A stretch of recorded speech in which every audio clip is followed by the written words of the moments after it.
Bismillahirrahmanirrahim. Assalamualaikum warahmatullahi wabarakatuh. Alhamdulillahilladzi bi ni'matihi tatimmus shalihat. Asyhadu an la ilaha illallah wahdahu la syarika lah wa asyhadu anna Muhammadan abduhu wa rasuluh la nabiyya ba'dahu. Allahumma shalli wa sallim ala nabiyyina wa rasulina Muhammad sallallahu alaihi wasallam wa ala alihi wa ashabihi wa man tabi'ahu bi ihsani ila yaumiddin. Amma ba'du. Bapak Ibu jamaah rahmatullah, sehat-sehat Bapak Ibu? Sehat, istirahatnya cukup? Cukup, alhamdulillah. Nah, kesempatan pada kali ini kita melanjutkan materi yang pernah kita sampaikan di awal, bagaimana peran orang tua dalam Al-Quran. Ini kaitannya dengan tugas kita sebagai ayah amanah, ibu amanah, atau orang tua yang melaksanakan amanah dalam Al-Quranul Karim.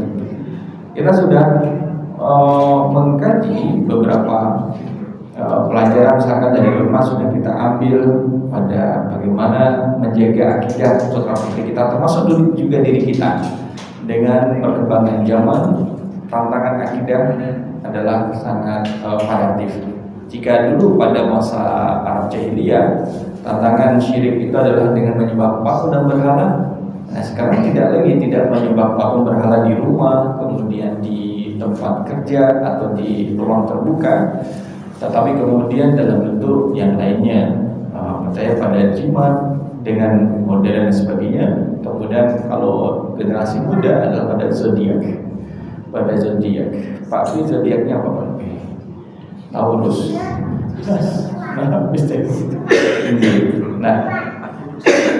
Nah itu adalah yang pertama. Yang kedua adalah kemudian kita mengingatkan bahwa selemah-lemah kita tetap memiliki kewajiban untuk memberikan nafkah yang halal dari tadi untuk diri kita, nafkah jasad kita, termasuk juga untuk keluarga kita.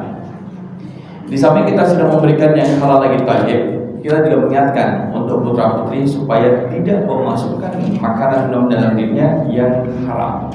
Haram cara mendapatkan maupun haram secara barangnya. Karena menjadi tren bahwa anak-anak kemudian Gen Z untuk bisa diterima di komunitasnya, nih kamu harus minum, kalau nggak minum nanti nggak diterima dalam komunitasnya.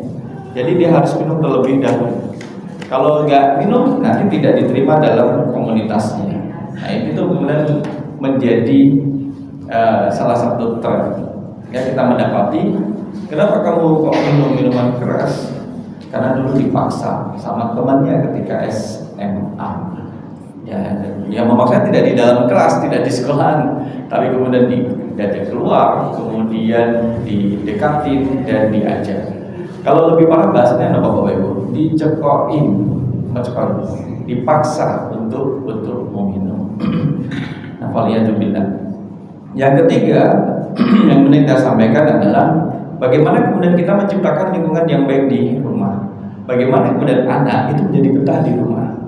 Kalau sudah selesai tugasnya di luar, itu akan kangen untuk pulang, rindu untuk pulang. Sehingga ibu-ibu ketika anaknya mengatakan, kenapa kamu pulang cepat? Saya kangen masakan ibu gitu. Itu satu kebahagiaan. Ada keterikatan antara yang kita berikan kepada anak dengan anak itu untuk cepat kembali ke rumah. Alah, kamu ini lebay, masa kangen sama masakan ibu dan sebagainya. Nggak usah digitukan. Baik kalau misalkan dia kangen, atau misalkan pengen ketemu sama bapak, gitu. Kemarin pernah beredar video anak SMP ngerayu bapaknya, nyium bapaknya, apa intinya minta duit. Tapi pendekatannya kan bagus. Pendekatan ngerayu bapaknya, akhirnya apa? Akhirnya bapaknya ngeluarin dompet sambil ketawa ngasih uang kepada anaknya. Padahal masih pakai seragam SMP. Nah itu adalah kedekatan anak terhadap orang tuanya perlu kita jaga. Kita mengingatkan pada diri kita dan juga pada keluarga, ya keluarga dan tempat kembali. Sejauh-jauhnya orang itu pergi merantau akan kembali pada keluarga Bapak Ibu. Maka rumah yang kita tempati baik sebagai orang tua, kadang disebut rumah apa Tabon. Nanti Itu kalau mohon maaf, selama rumah itu masih ada, anak yang berada di perantauan akan datang Bapak Ibu. Mohon maaf, sekalipun orang tua sudah tidak ada. Tapi kalau bangunnya masih ada, dipakai sama adik, dipakai sama kakak, itu akan menjadi nyaman. Balik lagi, kumpul lagi, minimal setahun sekali atau 2 kali. Tapi kalau rumah ini sudah tidak ada, sudah diganti dengan bangunan baru, milik adik, milik saudara lain, kira-kira masih pada datang nggak? Belum tentu.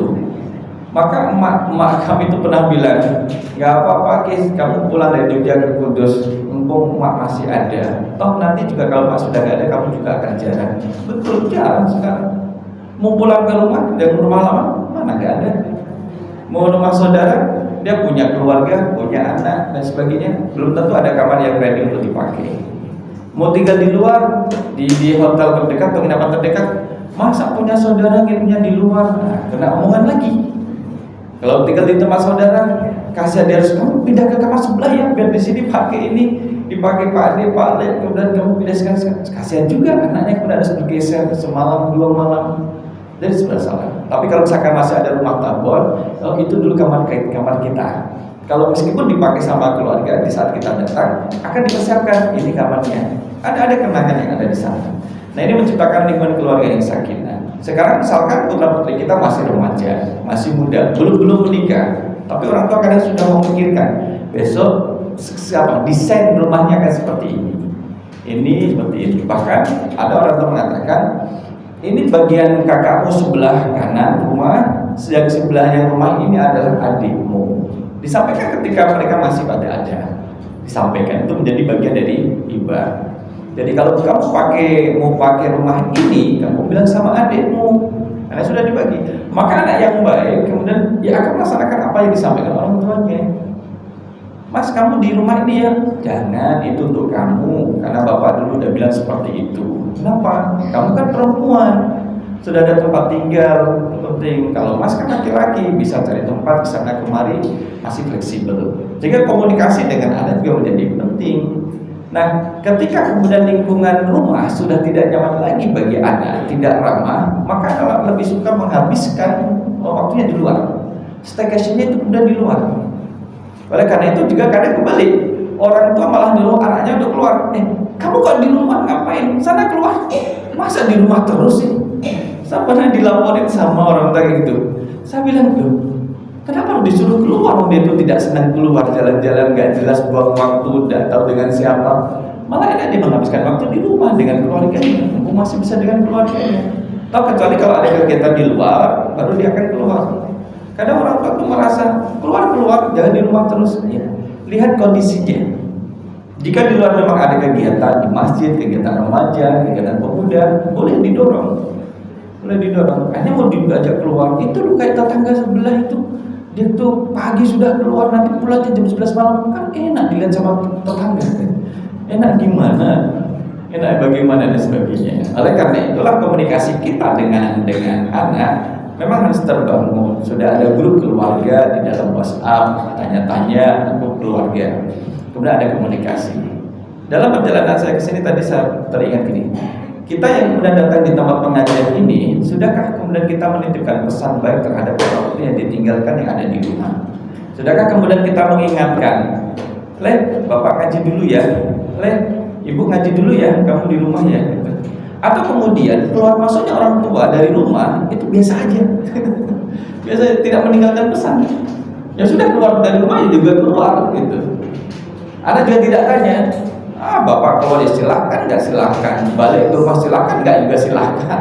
EGP, emang gua pikirin. Nah, malah jadi tidak bagus. Jadi kemudian bagaimana komunikasi dibangun adalah, ya misalkan kalau anaknya sudah habis sholat subuh, kemudian semalam begadang, mau tidur lagi, bapak keluar dulu ya, nanti ditutup pintunya. Ada komunikasi. Nah, di saat pertama kali membangun komunikasi antara orang tua dengan anak, kata-kata itu adalah kata-kata yang positif. Gitu. Kita, mohon maaf, karena sering ketemu ya anak sama bapaknya, sering ketemu, sehingga menanyakan kabar itu terlewat. Gimana kabarmu? Itu kan satu kata-kata yang pertanyaan yang simple, mungkin dianggap biasa, tapi sangat membekas. Yang kalau kita membuat bahwa Yang menanyakan kabar keadaan anak yang pertama kali dalam hari itu adalah orang tuanya. Jangan sampai kepada orang lain. Orang lain kemudian, ya Allah, kenapa kamu kok terenyuh gitu? Saya terenyuh, terharu kenapa? Saya sudah beraktivitas dari pagi sampai siang, baru Anda yang menanyakan kabar saya, baru Anda yang perhatian dengan kabar saya. Nah, kamu di rumah ada orang tua? Ada, nggak tanya? Nggak juga, nggak pernah tanya tentang keadaan saya, tidak tanya bagaimana kabar saya, tidak tanya, tidak memperhatikan. Hanya orang tua nyiapin makan di meja makan, selesai. Kadang kemudian ada orang tua menyiapin meja makan, kemudian mengajak anaknya, ayo kita sarapan bareng. Ada ibunya yang menjadi provokator. Anak-anak, ayo sarapan bareng sama bapak sebelum bapak berangkat kerja. Dia kan menjadi provokator yang baik. Mengajak anaknya kemudian duduk.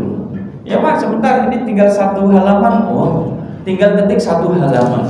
Ngetiknya pakai bahasa Arab. Enggak hafal keyboardnya, enggak ada stiker di bahasa Arab. Lama kan lama itu? Lama.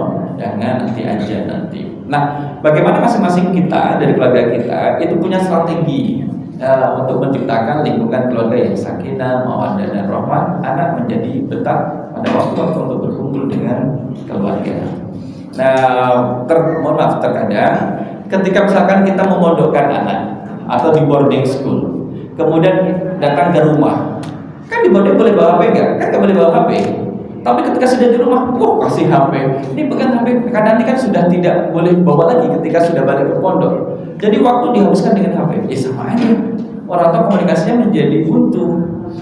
Kak, ayo makan, masih dengan HP. Entar dulu lagi HP-an gitu. Iya, silakan dituntaskan, karena nanti kamu sudah tidak bawa HP lagi. Itu menjadi kurang baik dalam pendidikan seorang anak. Nilai sosialnya menjadi tumpul, menjadi kurang tajam atau kurang peka, atau kurang komunikatif. Curhatnya dengan HP, curhatnya dengan media sosial, malah menjadi salah nanti. Jamaah rahimakumullah, ketika sakinah diartikan dengan ketenangan, maka setiap kita yang kembali ke rumah itu merasa tenang, memberikan efek tenang terhadap keluarga. Anak tidak merasa terancam dengan kekerasan verbal. Kekerasan verbal adalah kemudian kayak marahan, umpatan. Kamu dari mana sih? Jam segini baru pulang gitu. Terus gini, iya, ucapan menanyakan keadaan itu menjadi penting, tapi kemudian menyampaikan, mendeliver, mengirimkan pesan dengan nada yang keras atau menghakimi itu menjadi tidak baik untuk ditanggapi. Ngapain malas nanggapi, baru pulang sudah dimarah-marah kayak gitu. Iya, itulah ya. Karena kan orang tua merasa sudah menunggu, sudah WhatsApp tidak dibalas, kemudian sudah telepon nggak diangkat. Mumpung orangnya pulang sekalian. Maka tadi saya tidak tahu kalau Pak Zudi nelfon saya karena pakai jam tangan yang berbeda, jadi tidak ada pemberitahuan. Nah ini jamaah, kemudian mawaddah, memberikan rasa saling menghormati, saling suka satu sama yang lain, berkasih sayang satu dengan yang lainnya dalam satu keluarga. Ya pernah kita kemudian membahas terkait dengan bagaimana anak kecil yang suka berantem. Ya kemudian rebutan boneka, rebutan mainan antara kakak dengan adiknya. Siapa yang menang? Kira-kira kakak yang menang. Nah, yang kalah adiknya. Apa senjata adik kalau kalah? Nangis. Datanglah orang tua. Siapa yang disalahkan? Kakaknya. Ini pelaku dia di sini. Pelaku. Pengalaman. Jadi kakak yang disalahkan, direbutlah mainannya sang kakak dikasih ke adiknya. Itu namanya menghentikan masalah tapi tidak sampai menyelesaikannya. Masa berhenti? Kalau kasih mainannya enggak? Kamu tuh udah besar masih main-main itu. Padahal itu punya kakaknya. Itu menghentikan, artinya kemudian kakaknya tidak memiliki apa yang sebenarnya menjadi hak untuk dimiliki. Sehingga ada dendam dari mereka, ada dendam. Tetapi kemudian kalau diselesaikan adalah nanti cara memang membutuhkan waktu Bapak Ibu. Entah 5 menit, 10 menit untuk kemudian menyelesaikan masalah itu. Bapak sibuk ada kerja, pada nangis, nanti aja diselesaikan. Iya. Kadang bagaimana kemudian kita memposisikan urusan keluarga menjadi satu yang penting. Oleh karena itu saya kadang juga mau minta maaf sama takmir, sama jamaah. Kemudian tidak jadi mengisi kajian yang sudah disiapkan. Saya sudah bawa dan sebagainya. Kemudian antara misalkan keluarga ke stasiun, macetnya jalan, baliknya jalan, sehingga sudah mendekati 5 menit sebelum maghrib sudah memberi kabar nggak cukup waktunya kayak gini. Berarti udah siap. Kenapa? Mementingkan keluarga juga menjadi hal yang penting gitu. Mendampingi keluarga juga menjadi hal yang penting. Sehingga misalkan Bapak Ibu punya janji untuk rapat di masjid, tapi harus mengantar anak ke stasiun, mengantar anak yang kemudian ke bandara yang harus dia melanjutkan kuliah dan sebagainya, kita antar. Itu jadi hal penting dan kita selaku misalkan selaku jamaahnya harus menghargai. Oh iya, beliau lagi mengantar keluarganya. Tapi kan sudah ada janjian ngisi pengajian dengan kita. Kan kita ini banyak orang jadi kecelek itu loh. Kecelek dong, ayo. Kecelek. Ngapunten jilek tau jilek kecelek. Oke, kita tarik. Kecelek itu merasa dikira ada ternyata nggak ada. Dikira jadi ternyata nggak jadi. Napa bahasa Pringgelayani napa? Napa? Kecelek. Kapusan. Jadi kita menghormati, oh dia karena tidak jadi dikarenakan usaha keluarga. Jadi kita juga harus menghargai betapa pentingnya keluarga sebagai fondasi dalam bermasyarakat dan juga bernegara. Maka Bapak Ibu kalau misalkan, mohon maaf, di Brunei Darussalam itu keluarga jadi penting. Kalau ada misalkan appointment, janjian untuk menjemput keluarga, maka dia izin dari rapat harus diizinkan. Kenapa? Menjemput keluarga. Tapi harus dipastikan keluarga yang dijemput adalah keluarga sendiri yang sah, bukan keluarga yang lain gitu. Nah itu sampai demikian perhatian negara terhadap masalah keluarga dan juga rahmat dan juga berkasih sayang sehingga tidak mengedepankan kekerasan. Ya salah itu bagian daripada hidup kehidupan manusia. Salah tapi kemudian ada ucapan untuk minta maaf dan sebagainya. Nah jamaah rahimakumullah, kita tetap kemudian memposisikan diri bagaimanapun kita dengan sedikit banyak ilmu agama yang kita ketahui itu tetap dituntut menjadi teladan. Saya kan nggak kuliah, masa jadi orang tua teladan? Tetap jadi teladan bagi keluarganya. Maka a'udzubillahi minasyaitonir rajim. Laqad kana lakum fi rasulillahi uswatun hasanah liman kana yarjullaha wal yawmal akhir wa dzakarallaha katsiran. Ini tetap mudah-mudahan menjadi teladan yang baik bagimu. Ya, teladan bertutur kata, kamu mirip sama ibumu ya. Kenapa? Sabar orangnya, ya. Jadi ada karakteristik dari orang tua yang benar nurut kepada putra putrinya. Kamu seperti bapakmu ya, ya. Kenapa? Tegas kamu itu. Iya, tidak. Nah, gitu. Jadi ada keteladanan yang positif yang kemudian dibawa dan mengakar pada diri sang anak. Ya, kadang saya dikatakan kamu mirip bapakmu ya. Dari sisi apanya? Tinggi badannya, gitu. Tinggi badan, kenapa lagi Pak B? Keset. Kamu kayak bapakmu, kenapa keset? Nah, anak kemudian melihat, iya. Kalau dalam hal ini seperti orang tua laki-laki, kalau dalam hal yang lain seperti orang tua perempuannya. Kan ini kemudian tetap menjadi teladan. Nah, jamaah rahmatullah, kenapa kemudian orang tua sering ikut dan menghadiri kajian? Karena untuk membekali dia sebagai teladan dalam keluarga. Maka kalau kita lihat kajian untuk orang tua lebih sering diadakan dan banyak dilakukan daripada untuk yang muda. Karena nanti jadi teladan dalam berbagai hal. Orang tua beberapa langkah lebih maju daripada anak-anaknya. Nah di sini adalah mendoakan anak-anak. Ya kalau kita tanya sudah mendoakan anak, oh jangan ditanya sudah berapa kali. Tapi kemudian sering kita mendoakan anak, Allah akan mengabulkan dalam kondisi yang tepat. Maka orang tua kadang maaf tidak atau kurang sabar. Saya sudah mendoakan anak saya jadi anak yang soleh, tetapi masih kayak gini, susah dibangunkan. Katanya mondok di rumah ternyata susah gitu ya. Katanya mondok ternyata susah dibangunkan. Itu jangan sampai terus. Kalau di-compare, dibanding-bandingkan, jadi sakit nanti. Ya sudah kalau gitu saya akan mondok dan tidak akan mau pulang. Malah kayak gitu, lebaran nggak pulang, kamu pulang. Lebaran liburan nggak pulang, kamu pulang. Nah gitu, karena di rumah pernah diomelin. Hanya dengan satu kata, ketika orang tua lagi ngobrol kemudian anaknya tanya-tanya, Mi, ini apa sih? Diam. Itu sampai sekarang tuh anaknya masih diam sama ibunya. Itu ketika dia masih kecil, tapi dengan yang lain kayak cerita, ngobrol biasa, tapi dengan ibunya, khusus dengan ibunya. Karena satu kata diam. Nah, anak kecil itu memang kemudian ya bagaimanapun orang tua ya kesabaran harus tebal. Orang Jawa bilang apa ibu? Dawa khusus ya. Berapa meter tuh khusus kita itu? Itu panjang ya. Panjang ususnya berapa panjang usus manusia? 8,5 meter. 6 sampai 8,5 meter. Itu usus kita. Karena diputar-putar di dalam kita. Itu adalah yang usus halus ya. Usus halus segitu. Kalau yang usus besar itu kan dia lebih pendek, 1,5 meter. Dan ini bisa variatif antara satu orang dengan orang yang lain. Maksudnya adalah kenapa harus sabar? Ya, ujian dan tantangan menjadi orang tua kan lebih banyak. Oleh karena itulah ada Allah bagi kehidupan orang tua. Jadi orang tua itu ditemani sama Allah, diawasi dan ditemani oleh Allah. Ada apa-apa tinggal bilang kepada Allah Subhanahu Wa Taala. Dan tidak ditanya lagi berapa banyak orang mendatangi orang banyak, berapa kali? Ratusan. Jadi rasa saking banyaknya cek seringnya. Tapi kalau dibalik ya juga usah kemudian dibalik. Nah, pembahasan kita ya rahmatullah ini terkait dengan investasi masa depan Bapak Ibu. Investasinya Bapak Ibu. Boleh jadi, mohon maaf nih, kondisi ekonomi keluarga kan berbeda-beda nih. Ada satu keluarga dengan yang lain. Ada kemudian yang membekali anaknya sampai pendidikan SMA sederajat, ada yang kemudian sampai S1, S2 ataupun sampai S3. Tapi kemudian bagaimana orang tua memainkan peran bahwa penting bagi mereka untuk belajar.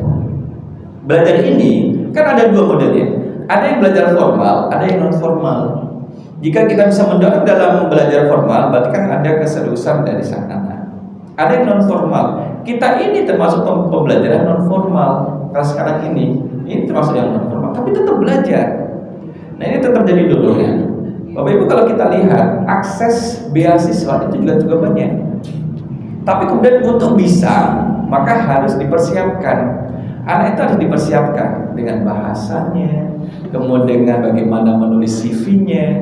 Dan itu kemudian, saya nggak bisa Ustaz. Oke, kalau nggak bisa kan di dunia ini kita tidak sendirian, ada tetangga. Dia dong, ajak untuk nemui tetangga. Saya kalau nggak salah misalkan saya diajak orang tua untuk nemui seseorang untuk belajar, coba baru belajar, paling nggak memotivasi. Atau kalau tidak kita malah didatangin sama orang lain. Kenapa kau udah sini? Tolong anak saya dimotivasi. Orang tua punya keinginan anaknya bisa lanjut studi, kemudian anak belum ada kemantapan. Jadi beberapa sekolah itu ada program kalau liburan silkoh, silaturahim tokoh. Jadi dari berbagai profesi, anak itu harus didampingi sama orang tua, diajak orang tua untuk menemui beberapa tokoh orang tua yang lain. Misalkan yang entrepreneur di bagian bisnis, siapa punya bisnis diajak dari situ, dia ngobrol. Oh, nggak tertarik. Diajak ngobrol itu ada teman dosen, oh nggak tertarik. Diajak ke temannya bapaknya yang guru, ngobrol anaknya nggak tertarik. Berarti nggak tertarik, memang passionnya di situ. Jadi nggak usah dipaksakan lebih. Anak kita kan punya passion sendiri-sendiri. Diajak ke teman bapaknya suka mancing, wah ternyata tertarik. Tertarik. Nah, bagaimana kemudian itu harus di-create gitu, dibuat. Ini anak suka sama orang yang suka mancing. Nah, sekarang bagaimana kemudian dibuatkan usaha pemancingan. Tapi pemancingan itu tidak hanya sekedar pemancingan, tapi ketika sebagai menenangkan, itu kemudian di setel gorotalnya, kajian diputar kajian itu. Jadi mati sama dengerin, malah tidak ngisi pengajian, dan ngisi kemudian rekaman YouTube bagi jamaah yang mancing. Jamaah mancingia gitu sebenarnya gitu. Jamaah mancingia dan sebagainya. Nah itu kemudian profil gitu. Kita tidak menjadi orang tua yang juga maksain anaknya untuk menuruti keinginan orang tua. Sampai kemudian salah satu misalkan asrama tidak bisa menerima penghuninya baru. Kenapa? Orang tua ingin anaknya tinggal di asrama kampus, anaknya itu sampai mohon maaf saya jangan diterima ya, saya jangan diterima di sini di asrama sini, saya nggak mau di asrama. Sampai menangis keluar dari matanya. Ada apa? Saya punya pengalaman tidak baik ketika di asrama, masih trauma. Anak ini kan tidak cerita pada orang tuanya. Orang tua pokoknya kamu harus tinggal di asrama. Pengumuman keluar, anaknya tidak diterima karena dalam pendekatan psikologi menjadi tidak bisa diterima. Gitu. Kenapa? Bisa nggak anak saya daftar lagi? Biar anak saya di asrama. Oh, ini antara komunikasi orang tua dengan anak terputus. Yang kedua, orang tua terkesan memaksakan kehendak sang anak. Mohon maaf, Kalau orang anak itu jadi tertekan, apalagi Gen Z, daripada sedih orang tua, sama balik kanan aja deh, sini balik kanan deh. Balik kanan itu adalah mohon maaf bundir, apa itu media, karena dia sudah tertekan soal psikisnya. Nah ini kemudian jamaah rahimakumullah, susah ya Ustaz jadi orang tua. Bukan susah, peluang pahalanya banyak, Mari kalau kita lihat dari beberapa data terkait dengan pendidikan di Indonesia. Mohon maaf kan kemudian masih di bawah pendidikan kita itu dalam skala internasional. Ya memang jumlah sekolah kita banyak, kampusnya banyak, tapi kan dioperasikan dengan jumlah penduduk. Jadi kemudian juga ya cukup. Tetapi bagaimana kualitasnya? Kualitas membaca. Maka kita tidak menafikan ya kemudian ada video. Bagaimana? Ya video mungkin komparasinya kurang pas, tapi itu bisa menggambarkan. Siswa di negara lain belajar hitung-hitungan, bisa menghitung 1 tambah dan sebagainya. Di kita sih ada. Kemudian di-compare dengan pendidikan anak kita yang di sana, dikali berapa ya? 3 kali 7 berapa? Mikir 3 kali 7 berapa ya? Gitu. Malah kemudian tolak-tolak nggak bisa gitu, karena mengandalkan gadget. Tapi kalau main gadget luar biasa. Itu bisa menjadi satu otokritik pada kita, bisa menjadi bahan evaluasi untuk kita.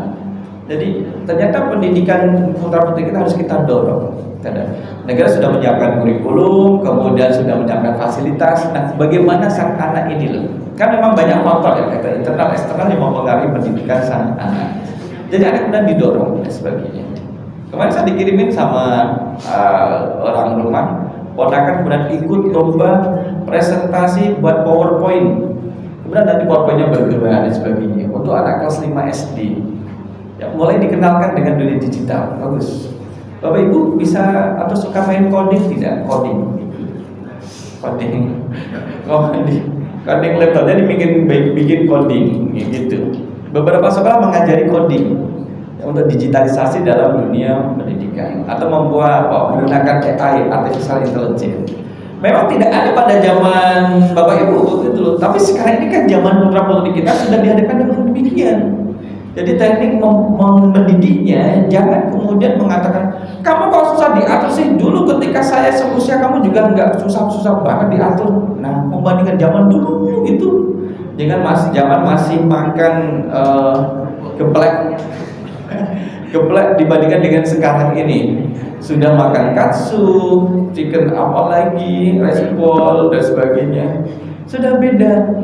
Nah, maka kemudian bagaimana kemudian kita tetap mendorong untuk masalah pendidikan. Jadi tadi saya sampaikan kondisi ekonomi keluarga memang berbeda-beda. Bagaimana dengan kamu yang ekonominya pas-pasan? Pas-pasan bagaimana Pak? Ya pas kami mau beli mobil ada aja duitnya. Pas kami mau, nah itu ada biasa KIP. BSK KIP atau BSK KIP daerah itu tetap ada. Memang bersaing, iya. Kalau ada syaratnya, iya kan memang ada syaratnya untuk dapat beasiswa dan sebagainya. Nah, apalagi kemudian memang kalau kita lihat Gen Z itu ya, itu kemudian mohon maaf, kadang Gen Z dan milenial lebih bahagia single daripada punya pasangan. Gen Z. Kalau kita di mana ya Bapak Ibu? Kita ini termasuk generasi apa ya? Kolonial, kolonial. Ada milenial, ada kolonial. Saya masih masuk di milenial karena di atasnya Gen Z, tergenjet, Gen Z itu ya. Maka investasi keluarga adalah keteladanan, pendidikan keteladanan.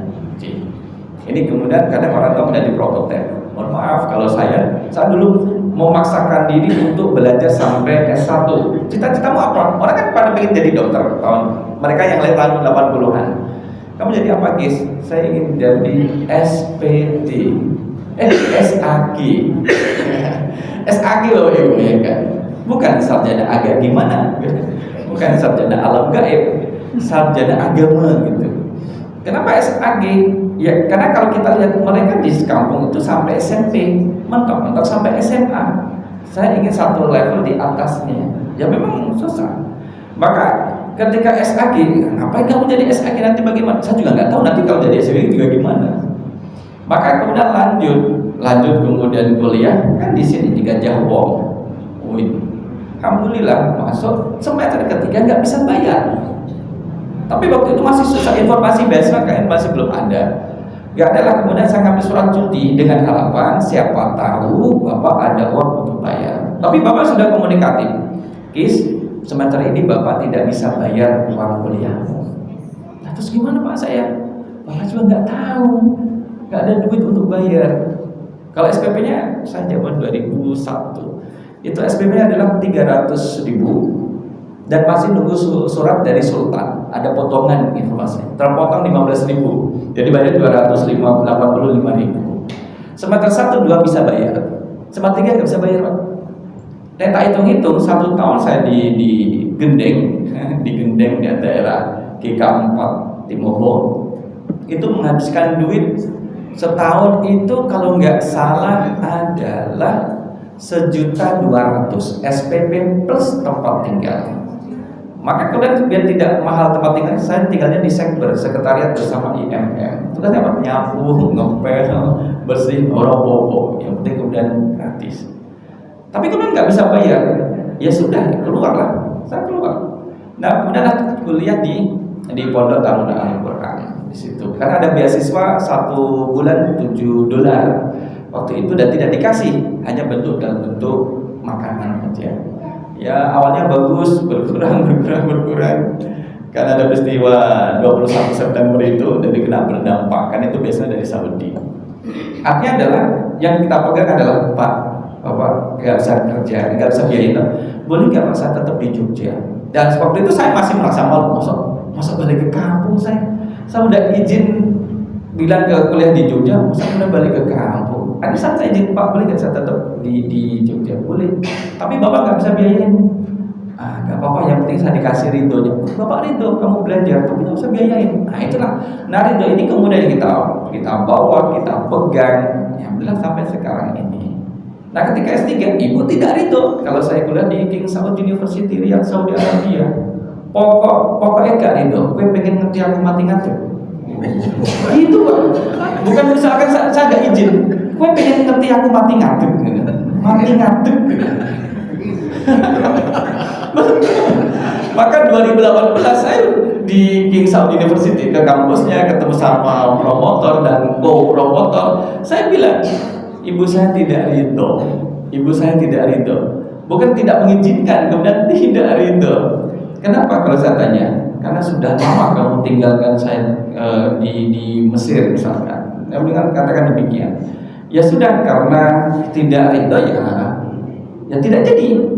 Karena tidak jadi, ya harus kemudian pupus. Saya udah ngiming-ngimingin, Bu, karena emak nanti kalau saya di Saudi, emak tinggal umroh. Kalau misalkan saya wisuda, emak bisa datang, nanti saya temuin kalau umroh atau ketika saya wisuda. Gak mau. Ketika orang tua mengatakan tidak mau, susah saya tembus, banyak ada masalahnya.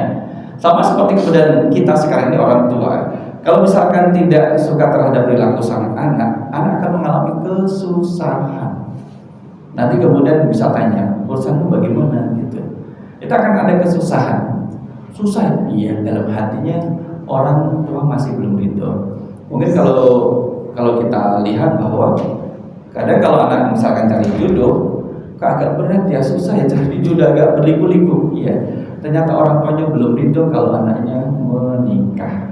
Kenapa? Karena nanti akan ditinggal sama anaknya akan tinggal bersama pilihannya dengan pasangannya itu, sehingga tidak dilepas. Itu, nah betapa hebatnya orang tua, Bapak Ibu jamaah rahimakumullah, betapa hebatnya itu orang tua sampai sedemikian rupa. Gitu.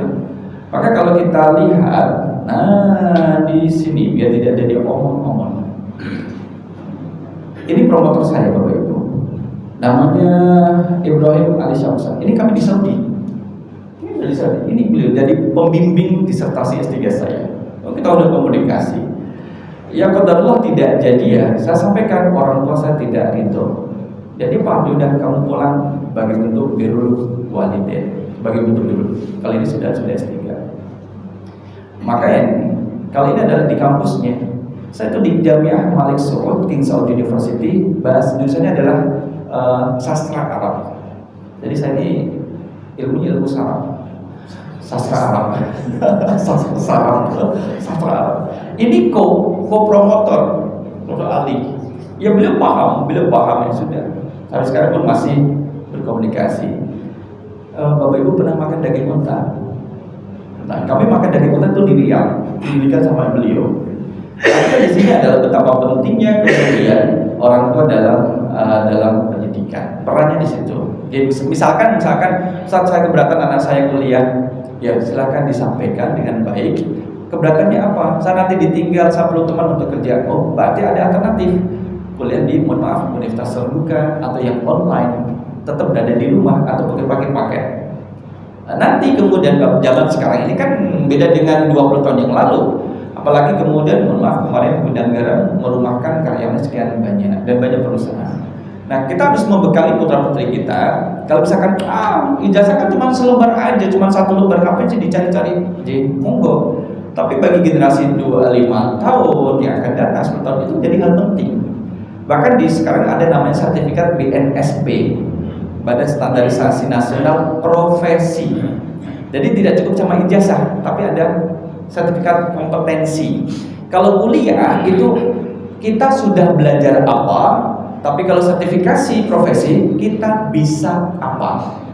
Ya tentu yang satu sudah tahu apa, yang satu ada sudah bisa melakukan apa. Maka ini menjadi bekal. Oleh karena itu jamaah rahimakumullah, kenapa kemudian kita harus memperhatikan pendidikan putra-putri kita? Karena itu menjadi salah satu kewajiban dan menjadi hak anak untuk mendapatkan pendidikan dari orang tua. Oh, nggak mau nanti anak saya lebih pintar daripada saya, malah nanti guru saya. Ya pikirannya jangan demikian. Pikirannya adalah kalau anak saya lebih baik, lebih pintar dari saya, nanti kemudian dia harapannya lebih baik berbaktinya kepada kita selaku orang tua.